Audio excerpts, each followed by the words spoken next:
Welcome to BRK news. Bird flu కలకలం సృష్టిస్తోంది. So ఏపీలో ఎక్కువగా కోళ్లు చనిపోతున్నాయి. అక్కడే బర్డ్ ఫ్లూ ఎక్కువగా ఉందని చెప్తున్నారు.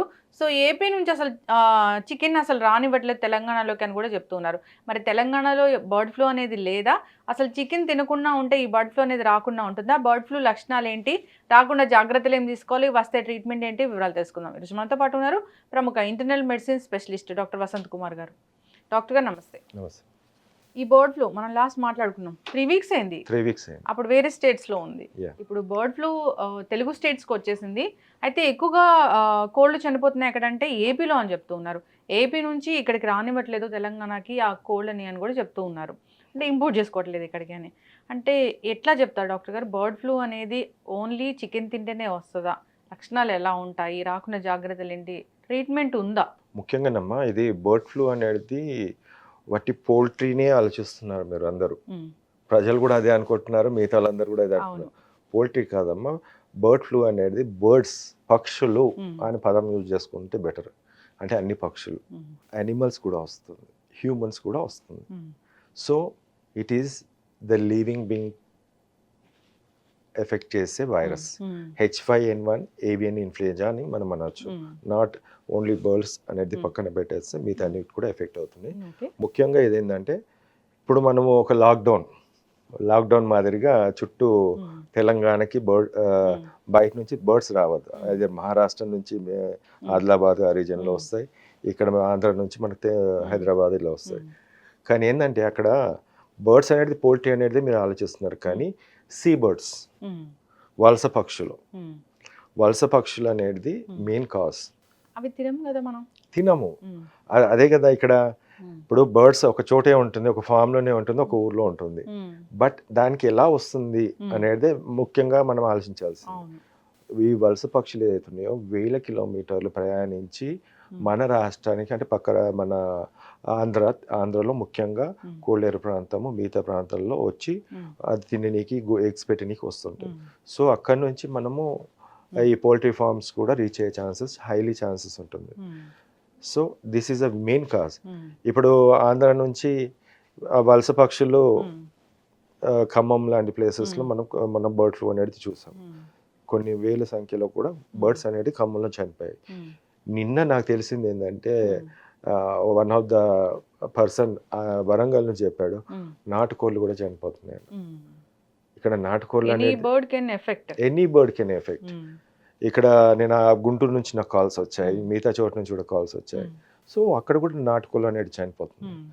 అంటే ఎన్ని కోళ్ళు అనేది ఇక్కడ ఒక ఏరియా ప్రాంతం అనేది కాదు, చాలా మటుకు చాలా రీజన్స్ లో కూడా ఇది ఎఫెక్ట్ అయి ఉన్నది. ఇప్పుడు బర్డ్ ఫ్లూ అనేది మనం చికెన్ తింటేనే వస్తుందా, లేదా ఆ బర్డ్స్ కి మనం ఎఫెక్ట్ అయినా కూడా వస్తుందా, ఆ పరిసరాల్లో ఉన్నా వస్తుందా, లేదా పీజియన్స్ ఉంటాయి వాటి నుంచి కూడా మనకి బర్డ్ ఫ్లూ వచ్చే అవకాశం ఉంటుందా? ముఖ్యంగా ఏంటంటే దీంట్లో మనకు పోల్ట్రీ ఫామ్లో పనిచేసే వాళ్ళు ఉంటారు, వాళ్ళకు వచ్చే ఛాన్స్ ఎక్కువ. అమెరికాలో చూసినట్టయితే డైరీకి, అంటే అక్కడ ఉన్న ఆవులు గేదెలకు కూడా ఈ వైరస్ సోకింది. అందులో 2 వేరియంట్స్ వచ్చాయి అక్కడ. B313 అనే ఒక వేరియంట్ వచ్చింది, ఇంకొకటి D1.1 అనేది రెండో వేరియంట్ మొన్న రీసెంట్లీ వచ్చింది. అంటే ఆవులకు వచ్చింది, ఆవులలో పాలిస్తుంది, పాలిచ్చే ఆవులు ఏదైతే ఉన్నాయో అవన్నీ కూడా కంటామినేటెడ్ విత్ ఈ వైరస్. అంటే ఎలా వస్తుంది? ఇప్పుడు పోల్ట్రీలో పనిచేసే వాళ్ళకి వస్తుంది, డైరీలో పనిచేసే వాళ్ళకి వస్తుంది. ఇన్ఫెక్టెడ్ బర్డ్స్ అది మన చుట్టుపక్కల ఉన్న దాని నుంచి రావచ్చు. ఈ బర్డ్స్ మన పెట్ డాగ్స్ కానీ లేకుంటే పిల్లులు కానీ ఇంట్లో పెంచుకున్నట్టు ఏవైతే ఉన్నాయో దాన్ని ఇన్ఫెక్ట్ చేసినప్పుడు, పచ్చి మాంసం తిన్నప్పుడు దాని నుంచి కూడా వస్తుంది. అంటే అది హ్యూమన్ టు హ్యూమన్ కాంటాక్ట్ ఎలా అవుతుంది? అంటే ఇప్పుడు పిల్లి నుంచి మనకి రావాలంటే అది ఎలా వస్తుంది సార్? మనం పక్కన పడుకున్నప్పుడు పక్కనే కూర్చుంటుంది కానీ మనం ఎత్తుకొనే తిరుగుతుంటాం అప్పుడప్పుడు ఇంట్లో, అలా కూడా వస్తుంది. అంటే సెలైవా, దాంట్లో ఉండే సెలైవా కానీ దాంట్లో వైరస్ బయటకు దగ్గినప్పుడు, తుమ్మినప్పుడు అలాంటి దాంట్లో ఉన్నప్పుడు ఇలాంటివి రావచ్చు. ఇప్పుడు బర్డ్ ఫ్లూ ఒక వ్యక్తికి వచ్చింది సార్, అతని నుంచి వేరే వాళ్ళకు కూడా వచ్చే అవకాశం ఉంటుందా? అలా ఇప్పటివరకు అయితే నమోదు కాలేదు. ఓన్లీ అంటే ఇప్పుడు మనిషి నుంచి మనిషికి అనేది రాలేదు. Only from the birds are the humans అనే యానిమల్స్ అనేది పదం 2 యూజ్ చేశారు. మిగతా హ్యూమన్ టు హ్యూమన్ ట్రాన్స్ఫర్ అయితే లేదు ఇప్పుడు. అయితే జాగ్రత్తలు అంటే ఏం చెప్తారు మరి? అసలు చికెన్ తినకూడదు, దాన్ని అవాయిడ్ చేయాలని చెప్తున్నారు. ఇప్పుడు చికెన్ తినకూడదు, ఎగ్గు తినకూడదు, పాలు పాస్చరైజ్డ్ మిల్క్ తాగాలి. పాస్చరైజ్డ్ అంటున్నారు, ఎందుకంటే అమెరికాలో ఇప్పుడు ఆల్రెడీ బర్డ్ ఫ్లూ అక్కడ ఎఫెక్ట్ అయి ఉంది, అక్కడ only pasteurised milk you can drink అంటున్నారు. అలాంటి పదాలు యూజ్ చేస్తున్నప్పుడు హైలీ మనము మరగబెట్టేసి పాలు కానీ లేకుంటే చికెన్ కానీ ఉడకబెట్టినప్పుడు egg in a boiled form only అలా చేసినప్పుడు హై టెంపరేచర్స్లో చేసినప్పుడు ప్రమాదం ఏముండదు. బట్ అక్కడ మనం ఒకటి ఆలోచించాల్సింది ఏంటంటే మనకి 2 కిలోలు చికెన్ తీసుకొస్తాము, కడిగేది ఎక్కడ? ఇంట్లోనే కదా. వాష్ చేసి కుక్ చేస్తే వి వాష్ ఇట్. అక్కడ ఉండి మన చేతులు కంటామినేటెడ్ అవుతాయి తినడం తర్వాత, కానీ before that contamination is there. హ్యాండ్స్కి కాంటాక్ట్ అయితే మనం నోట్లో ముక్కులో ఎక్కడైనా పిల్లలకు తిండి తినిపించినా దే విల్ బి ఎఫెక్టెడ్. అంటే ఇక్కడ ఎంతగానో మనం శానిటేషన్ చేస్తాము, దాన్ని క్లీన్ చేస్తాము అనేది దట్ ఈస్ ద ఫ్యాక్టరీ. ఇప్పుడు బాయిల్డ్ ఎగ్ తింటాము డైరెక్ట్గా, నథింగ్ విల్ హ్యాపెన్. దాంట్లో నీళ్ళలో వేసేసి 100 degrees or 160 మధ్యలో కుక్ చేసినప్పుడు nothing will happen, virus will die. అదేవిధంగా మనము చికెన్ కూడా హై టెంపరేచర్లో కుక్ చేసినాయి, but before that is the problem. మనం అది వైరస్ ఉందా లేదా అనేది మనకు తెలియదు. ఇప్పుడు చూడాల్సింది ఏంటంటే ప్రభుత్వం కానీ అక్కడ వెటర్నరీ డాక్టర్స్ కానీ పర్యవేక్షించాలి ఎక్కడ ఏ పోల్ట్రీ ఫామ్లో చనిపోతున్నాయి, అక్కడ చనిపోతున్నాయా లేదా, చనిపోతే దాన్ని ముందు సిక్ అవుతాయి కదా అసలు చనిపోక ముందు. సిక్ అవుతుంది. సిక్ మీన్స్ దానికి టైం అంత లేదమ్మా. చిన్నది కోడి అనేది చిన్నది, దాని హార్ట్ చిన్నది, దాని లంగ్స్ కూడా చిన్నవి. So that is smallest bird కూడా మన మనుషుల్లాగా కాదు. 50% డ్యామేజ్ అయినా మనిషి బతాడు, ఐసీయూలో పెడతాం, కానీ అలా ఉండదు. 1-2 daysలోనే that is going to die. అయితే ఇప్పుడు చికెన్ తినకుండా ఉంటే కనుక దీని నుంచి మనము ప్రొటెక్ట్ చేసుకోవచ్చు, దానికి ఎక్స్పోజ్ అవ్వకుండా ఉంటే కూడా ప్రొటెక్ట్ చేసుకోవచ్చు. ఎస్, అంటే ఇప్పుడు ఒకటి పదం అమ్మ, ఇక్కడ ఒక చికెన్ని మనం ఆలోచిస్తున్నాం అంటే మనకు చికెన్ మీద ఉన్న ప్రేమన్నా లేకుంటే గుడ్డు మీద ఉన్న ప్రేమన్నా ఆ టేస్ట్ అనే దాని మీద అది అక్కడి వరకే ఉన్నారు మీరు అందరు కూడా. ప్రజలు ఇప్పుడు ఆలోచిస్తున్నది ఒక్క బర్డ్, ఒక్క కోడి అది తింటే రాదు, అది తినదు, పక్కన పెడదాం అనుకోండి, మిగతా దానికి వస్తున్నాయి కదా, మిల్క్ నుంచి వస్తుంది. ఇప్పుడు వలస పక్షులు వస్తున్నాయి. ఇప్పుడు మనము బార్డర్లు అన్ని చుట్టూ మనం రానివ్వట్లేదు, వలస పక్షుల్ని మనము పైన ఎవరన్నారా లేదు కదా. That will again it will cause the problem. అంటే మనం జాగ్రత్తలు ఏంటంటే ఫస్ట్ ఆఫ్ ఆల్ ఒక పక్షిని ఒక పోల్ట్రీని మనం టార్గెట్ చేసుకొని అది చేసేదానికన్నా అక్కడ చుట్టుపక్కల సరౌండింగ్ అన్నిటిని కూడా కాపాడుకునే విధంగా ఉండాల్సిన అవసరం ఉంది. ఇప్పుడు ఇదే పచ్చి కోడి, సింపుల్గా చెప్తున్నాను, పచ్చి కోడిని ఒక జూలో వేసి తినిపించారు ఇక్కడ నాగ్పూర్లో. 3 టైగర్స్ చనిపోయి ఒక లెపర్డ్ చనిపోయింది. ఓకే, కాకులు కూడా చనిపోయాయి. అండ్ ఇప్పుడు జూలో కూడా కొన్ని ఇప్పుడు రాజస్థాన్లో ఎఫెక్ట్ అయి ఉన్నాయి బర్డ్స్, ఈగల్స్. అంటే ఏ పక్షే కానీ ఇన్ఫెక్టెడ్ యొక్క తిన్నప్పుడు అది రాగా తింటుంది కాబట్టి చనిపోతుంది. వేరాజ్ మనకు ఒక ఛాయిస్ ఉంది, బట్ ఈ కోడి వరకు కాకుండా మిగతా అన్ని కూడా పక్షులు ఇంపార్టెంట్. ఇప్పుడైతే అసలు ఎట్టి పరిస్థితుల్లో పక్షులకి ఎక్స్పోజ్ అవ్వకూడదు మనము. సో మిల్క్ కానీ పశువులు కూడా ఉన్నాయి. ఇప్పుడు పశువులు మరి మిల్క్ తీసుకుంటాం కదా సార్, పాస్చరైజేషన్ అయిన మిల్క్ మాత్రమే తీసుకోవాలి. అంటే ఇప్పుడు మనము పాస్చరైజ్డ్ మిల్క్ ఎంత వరకు అవుతుంది అనేది మనకేం తెలుసు. ప్యాకెట్ పాలన్నీ పాస్చరైజ్ అవుతాయి, అన్నీ అవుతాయి. ఇప్పుడు ఎన్ని కల్తీ అవ్వట్లేదు చూడట్లేదు మనం. అంటే మనం తీసుకునే ఒక డైలీ ఒక ఫుడ్, ఒక గుడ్డు కానీ లేకుంటే మిల్క్ కానీ ఇంత పెద్ద ఎత్తున ఇన్ఫెక్ట్ అవుతుంది. ఇప్పుడు మీరు యూఎస్లో చూసినట్టయితే మొత్తం ఫార్మ్స్ అన్ని క్లోజ్డ్. ఒక గుడ్డు కాస్ట్ మన దగ్గర కూడా మొత్తం క్లోజ్ చేయాల్సిందే. మనము ఒక పోల్ట్రీ ఫామ్ అనేది ఒక చిన్నది, దాని చుట్టూ ఉన్న ఎకోసిస్టమ్ చాలా. ఇప్పుడు ఒక వ్యర్థం ఉంది, ఒక ఆల్రెడీ బర్డ్ ఫ్లూ ఎఫెక్టెడ్ ఉంది, అయితే సీ బర్డా లేకుంటే పక్షులు, వలస పక్షుల ఇంకో పక్ష, అది వచ్చి ఎక్కడో పడ్డది, ఓ వాటర్ కంటామినేటెడ్ దాంట్లో పడ్డది, అక్కడ తాగిన పశువులకు ఇన్ఫెక్ట్ అవుతుంది, అక్కడ ఉన్న మనం తాగిన ఇన్ఫెక్ట్ అవుతుంది, ఆ పక్షిని చిన్న చిన్న పక్షులు అవి ఇవి తిన్నా అని కూడా ఇన్ఫెక్ట్ అవుతాయి. This is the biggest threat అని మనం లాస్ట్ టైం కూడా చెప్పాం, this is going to biggest threat. ఏం చేయాలి అనేది ఇప్పుడు క్వశ్చన్. ఇప్పుడు ఏంటంటే ఇప్పుడు చాలా మంది మనము చూసుకుంటాము మీడియాలో కానీ లేకుంటే ప్రతి చోట కానీ రాజకీయ నాయకులు వాళ్ళు కొట్లాడుకోవడం చూస్తున్నాం. ఇక్కడ ఏం చేయాలనేది అందరు ఫోకస్ చేస్తేనే సాధ్యమవుతుంది. దీనికోసం ఏదైనా ఇప్పటి వరకు మేము తీసుకున్న ఫ్లూ వ్యాక్సిన్స్ అలాంటివి ఏమైనా పనిచేస్తాయా? There is no vaccine for this flu. ఈ బర్డ్ ఫ్లూ ఎవరికైనా వచ్చింది, సోకింది అంటే ఎలాంటి లక్షణాలు కనిపిస్తున్నాయి? మామూలుగా మనకు అన్ని ఫ్లూస్లో వచ్చే విధంగానే ఉందమ్మా. Main cold, cough, sore throat, ఆ తర్వాత బ్రాంకిలైటిస్ అంటాము, మొత్తం బ్రాంకస్, తర్వాత అల్వియోలే ఉంటుంది, ఆ లంగ్ ఇన్ఫెక్షన్ అయినప్పుడు న్యూమోనైటిస్ అంటాము. So this is all the common. ఇప్పుడు ఇద్దరు కూడా చనిపోయారు. ఒకరేమో యుఎస్లో చనిపోయారు, ఒకరేమో కంబోడియాలో చనిపోయారు. వాళ్ళిద్దరికి కూడా ఏంటంటే ఒక అబ్బాయికి ఓల్డ్ ఏజ్ కోమార్బిడ్స్ కండిషన్లో ఉన్నాడు కాబట్టి he had a problem and he died. ఇప్పుడు అలాంటి ఒక మ్యూటేషన్ జరిగి ఇంకొక వేరియంట్ వస్తే అది హ్యూమన్స్ టు హ్యూమన్స్ ట్రాన్స్మిషన్ అయితే అది బీభత్సం. ఒక దిక్కు పిట్టల్ని చూడాలి, ఒక దిక్కు పశువులను చూడాలి, ఒక దిక్కు మనుషులను చూడాలి. ముగ్గురిని అంటే చాలా కష్టంగా ఉంటుంది. ఇప్పుడు హైజీన్ మెయింటైన్ చేయాలి, ఇలాంటి నాన్ వెజ్ ఐటమ్స్కి దూరంగా ఉండాలి, బర్డ్స్ నుంచి మనల్ని మనం ప్రొటెక్ట్ చేసుకోవాలి. తెలీదు అది ఎలా ప్రొటెక్షన్ అనేది ఉంటుంది అనేది. పీజియన్స్ అయితే అన్ని అపార్ట్మెంట్స్ అసలు విపరీతంగా గుంపులుగా ఉంటాయి. అసలు ఎట్లా ప్రొటెక్షన్ అనేది మనకు వస్తుంది అనేది అదొక పెద్ద క్వశ్చన్ మార్కే. అది పీజియన్స్ ఇదే కాదు, బర్డ్ ఫ్లూనే కాదు, రకరకాల ఇన్ఫెక్షన్స్ కలిగిస్తాయని కూడా చెప్తూ ఉంటారు. అసలు దాని మీద ఎలాంటి చర్యలు కూడా తీసుకోవట్లేదు. మళ్ళీ ఏమంటే అదొక చాలా సెన్సిటివ్ ఇష్యూ అయిపోతుంది. ఈ రోజు ఒక కోడి పోల్ట్రీ ఫామ్ లో ఎఫెక్ట్ అయిందని మనం వేల సంఖ్యలో చంపేస్తూ ఉంటాం. మరి ఇప్పుడు అదే కోడి, చంపిన కోడి బరి చేస్తున్నా పర్లేదు. కొందరు ఇప్పుడు మనం నిన్న చూసాను, నాళాల్లో వేస్తారు, లేకుంటే సంథింగ్ అది కూడా వాగులలో వేస్తారు. ఇప్పుడు చనిపోయిన కోళ్ళని ఏం చేస్తే ఆ వైరస్ అనేది ఎక్స్పోజ్ అవ్వకుండా ఉంటుంది? కాల్ చేస్తే బెటరు. అది మనం చేయము.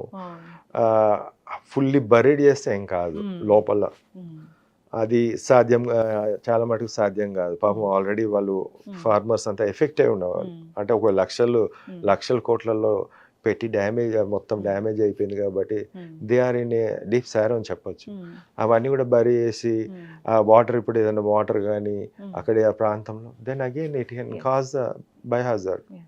జాగ్రత్త తీసుకోవాలని కోరుకుందాం. ఇప్పుడు పేషెంట్ ఎవరైనా అంటే ఇన్ని ఇయర్స్లో అడ్మిషన్ అయినా అది మనం చూసామో మీ దగ్గర బర్డ్ ఫ్లూతో? మన దగ్గర ఇక్కడ అసలు బర్డ్స్కి టెస్టింగ్ అనేది మనం మాట్లాడుకుంది ఆల్మోస్ట్ 3 weeks ప్లస్ అయింది. 3 weeks బిఫోర్ కూడా ఈ వైరస్ అనేది ఆంధ్రాలో ఉంది. కానీ టెస్టింగ్ అయ్యి ఆన్సర్ వచ్చి రిజల్ట్ వచ్చి ఇక్కడికి వచ్చేసరికి H5N1 అని అందరికీ తెలుసు, కానీ ఆన్సర్ మనం ఈ రోజు నిన్న మొన్న చూస్తున్నాం. అంటే ఇప్పుడు ఎవరికైనా ఫ్లూ వస్తే, ఫీవర్ వస్తే అది టెస్ట్ చేయాల్సిన అవసరం ఉందా ఇప్పుడు ఈ కండిషన్లో? ఈ కండిషన్లో మనకు టెస్టింగ్ అనేది ఇప్పటివరకు కూడా లేదు. అన్నీ కూడా మనం పూణే కానీ లేకుంటే మధ్యప్రదేశ్లోని భోపాల్కి పంపించడం జరుగుతుంది. బట్ అంత హానికరం అయితే మనుషుల్లో రావడం లేదనేది దట్ ఈస్ గుడ్ సైన్. ఇప్పుడు ఇమ్యూనిటీని పెంచుకుంటే ఎలాంటి ఇన్ఫెక్షన్ వచ్చినా, వైరస్లు వచ్చినా మనల్ని ఏం చేయదంటారు? ఇమ్యూనిటీని ఎలా మనం బూస్ట్ చేసుకోవాలి సార్? అసలు సింపుల్ రీజన్ అమ్మా, ఆన్సర్ కూడా ఒకటే ఉంటుంది దీంట్లో. చాలా మందికి వైరస్ ఇన్ఫెక్షన్ అంటేనే ఒక పెద్దగా హై గ్రేడ్ టెంపరేచర్ వస్తుంది, లేకుంటే వాళ్ళకు వీక్నెస్ ఉంటుంది. ఆ రెండు ఉంటుంది, కానీ మధ్యలో ఫీవర్ తగ్గినప్పుడు ఫుల్ యాక్టివ్గా ఉంటారు. బ్యాక్టీరియల్ ఇన్ఫెక్షన్ లాగా కాదు. And there is a body pains, weakness, headache, vomiting, diarrhoea, these are common symptoms అన్నట్టు. ఈ ఇన్ఫెక్షన్స్ వచ్చినప్పుడు ఏదైతే వైరల్ ఇన్ఫెక్షన్, మీరు ఏ ఇన్ఫెక్షన్ అని తీసుకోండి, డెంగ్యూ తీసుకోండి, కోవిడ్ తీసుకోండి, చికెన్ గున్యా తీసుకోండి, లేకుంటే నోరా వైరస్ తీసుకోండి, ఈ సిమ్టమ్స్ అన్నీ సేమ్. ఒక్క వైరస్ మీ బాడీలో ఎంటర్ అయిన తర్వాత ఒక్కటే వెళ్ళదు, ఒక 10 వెళ్తాయి, ఒక 20 వెళ్తాయి. వెళ్ళిన తర్వాత first starting phase incubation period, ఆ ఫస్ట్ 5 days బిఫోర్ 5 days ఏదైతే ఉందో మనకు బాడీలో మల్టిప్లై అవుతుంటాయి. 100, 2000, 10,000, లక్షలు, కోట్లలో అవుతుంది. ఎప్పుడైతే కోట్లలో వైరస్ ఫామ్ అవుతుందో దెన్ ద ఫీవర్ స్పైక్ అనేది కనిపిస్తుంది. బాడీలో మొత్తం వైరస్ ఉంటుంది. ఇట్ ఈస్ నాట్ దట్ ఎక్కడో లంగ్స్లో ఉంది, గొంతులో ఉంది అనుకుంటారు చాలామంది, అది అపోహ. అది every part, every cell will be infected with the virus. So కోట్లేదు. ఈ వైరస్ ఏంటి అసలు? ముఖ్యంగా మనకు చాలామంది ఏంటంటే లైపో ప్రోటీన్ అమ్మా, ప్రోటీన్ ఒక సీక్వెన్స్ అనేది చూపిస్తారు కదా, జీన్ సీక్వెన్స్ అది అంటారు కదా, it is a lipoprotein with amino acid chains లా ఉంటుంది. కొన్ని చిన్న ఉంటాయి, కొన్ని పెద్ద ఉంటాయి. ఇవన్నిటికి వైరస్కి ఈ లైపోప్రోటీన్ అనేది ఎక్కడి నుంచి వస్తుంది బాడీలో ఎంటర్ అయిన తర్వాత ఇట్ బికెమ్స్ అన్ పారాసైట్, బాడీలో పారాసైట్ లాగా మన ప్రోటీన్నే తినేస్తుంది. ఒకటి ఫస్ట్ బ్లడ్లో సర్క్యులేషన్లో ప్రోటీన్ ఉంటుంది, ఆల్బుమిన్ గ్లోబులిన్, అది తినేస్తుంది. ఆ తర్వాత మిగతా లివర్లో తినేస్తుంది.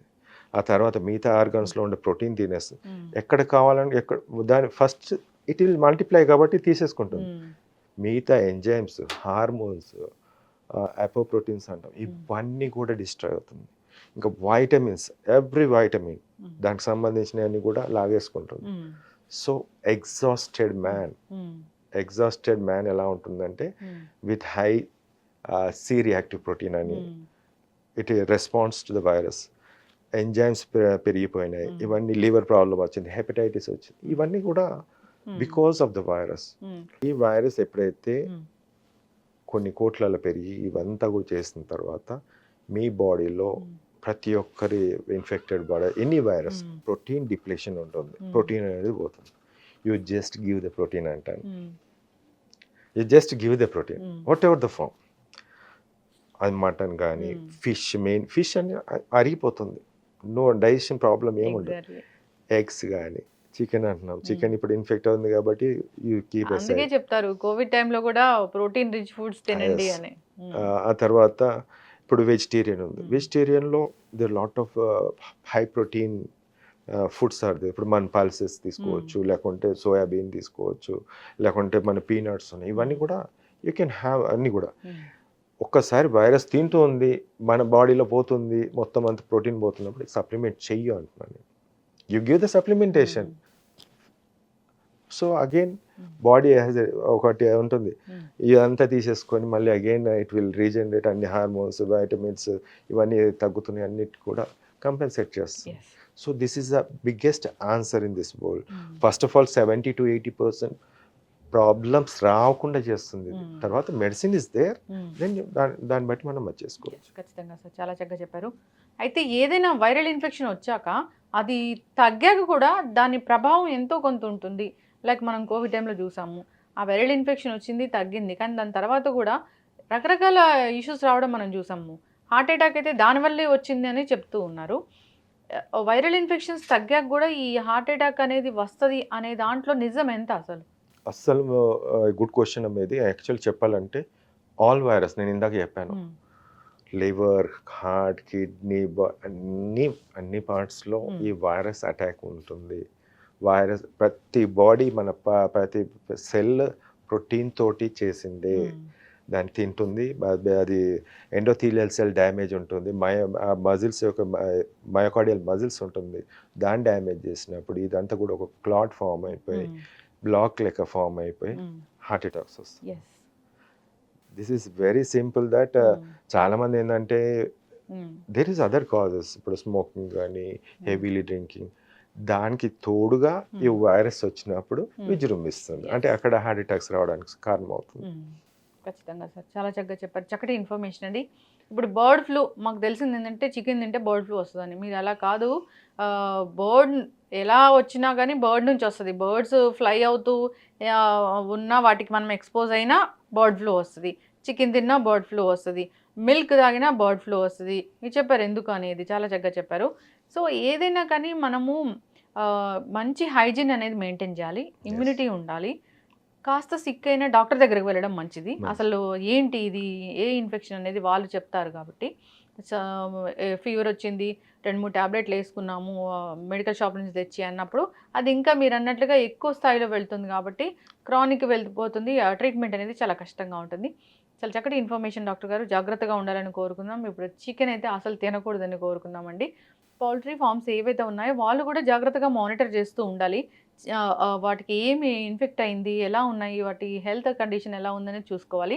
ఒకవేళ సిక్ అయ్యి చనిపోయాయి అన్నప్పుడు వాటిని మనం ఎలా తర్వాత నెక్స్ట్ ఏం చేస్తాము అనేది కూడా జాగ్రత్తగా మానిటర్ చేసుకోవాలి. ఇక్కడ ఒకటి ఏంటంటే మెడిసిన్ లేదు అని మనము చాలా రోజుల నుంచి అంటున్నాం. నేను ముందు ఎప్పటి నుంచో నేను చెప్తున్నాను, కరోనాకు మందు ఉంది, డెంగూకి మందు ఉంది, చికెన్ గునియాకు మందు ఉంది. దీంట్లో మెకానిజమ్స్ ఉన్నాయమ్మా, 3 to 4 మెకానిజమ్స్ ఉన్నాయి. ఆ 3 to 4 మెకానిజమ్స్ అక్కడ మందులు కూడా ఉన్నాయి. మందులు లేవని కాదు, ఈ వైరల్ ఇన్ఫెక్షన్స్ వైరస్ని చంపే మందులు. అది పక్షులు కానీ, జంతువులు కానీ, మనుషులు కానీ, మనుషులకు నేను స్టార్ట్ చేశాను. జంతువులు కూడా లంపీ స్కిన్ డిసీజ్ అనేది మనకు ఒక 2-3 సంవత్సరాల కిందట చాలా విజృంభించింది చాలా ఆవులకి. అదెంతమ్మా 500 కిలోలు, 1000 కిలోలు, 700 కిలోలు ఉంటుంది. అలాంటి దానికి కూడా మందులతో తగ్గించా. అంటే అలాంటి దాన్ని కూడా ఇచ్చాను నేను. ఎందుకంటే మనుషులకి ఇచ్చే మందులే పశువులకి ఇస్తాము, పశువులకి ఇచ్చే మందులే వ్యాక్సిన్ కానీ మిగతా కానీ పక్షులకి ఇస్తాం. There is medicine. అది పోల్ట్రీ ఇండస్ట్రీని కాదు, అందరినీ కాపాడుతుంది. ఇప్పుడు ఒక ఇన్ఫెక్షన్ వచ్చినప్పుడు పరిష్కారం ఏంది? ఇప్పుడు మనుషులకు కోవిడ్ వచ్చి చంపేసినామా? చంపలే కదా, వీ హ్యాడ్ ట్రీటెడ్. ఇప్పుడు ఈ బర్డ్స్ కి రాకుండా కూడా మనం చేసుకోవచ్చు. We can. ఎందుకంటే వైరస్ ఎప్పుడైతే ఎంటర్ అయినప్పుడు వచ్చింది, ఒక 100 కోళ్ళని చంపినప్పుడు మిగతా బర్డ్స్కి మనం ట్రీట్మెంట్ అంటే మెడిసిన్ ఇచ్చినప్పుడు ఆ సమస్య నుంచి మనం బయటపడవచ్చు. Antiviral, good antiviral is there. చక్కటి ఇన్ఫర్మేషన్ డాక్టర్ గారు. జాగ్రత్తలు తీసుకోవాలని కోరుకున్నామండి. ధన్యవాదాలు. Thank you.